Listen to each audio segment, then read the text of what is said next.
Kelompok gak tahu dah.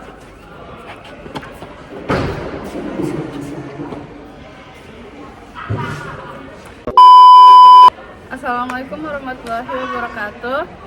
Kami dari kelompok nggak tahu, pokoknya judulnya Kembali ke Negara Kesatuan dan UUD 1950. Saya Raffianina Azalia. Saya Nafila Friartono. Saya Madeline Kristina Chandra. Kembali ke Negara Kesatuan dan UUD 1950 plus Kabinet Masa Demokrasi Liberal. 1. Pada 17 Agustus 1950, Republik Indonesia Serikat atau RIS dibubarkan dan Indonesia kembali menjadi Negara Kesatuan Republik Indonesia atau NKRI.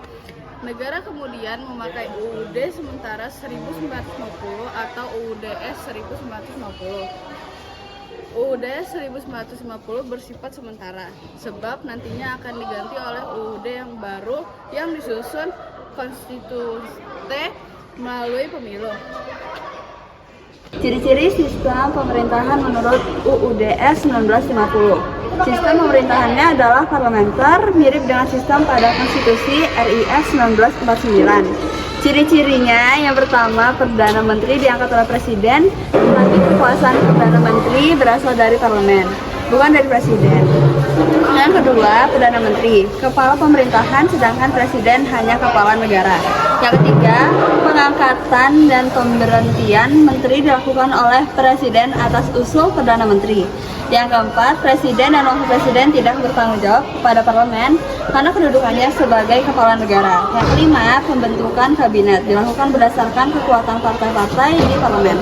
Artinya, kabinet bergantung pada dukungan DPR. Jika dukungannya hilang, kabinet bisa jatuh. Inilah yang menyebabkan sering terjadi kabinet jatuh bangun pada masa demokrasi liberal. Kabinet-kabinet pada masa demokrasi liberal pada tahun 1950 sampai 1959. Pada masa ini, kekuasaan pemerintah sangat dipengaruhi oleh partai-partai di parlemen.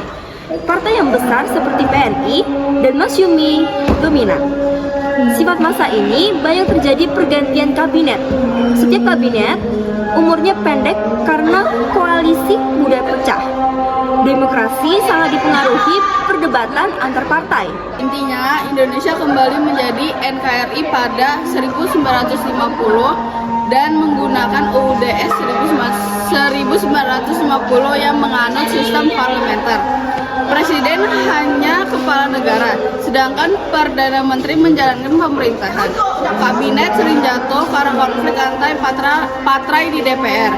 Disebut masa demokrasi liberal dari tahun 1950 sampai 1959.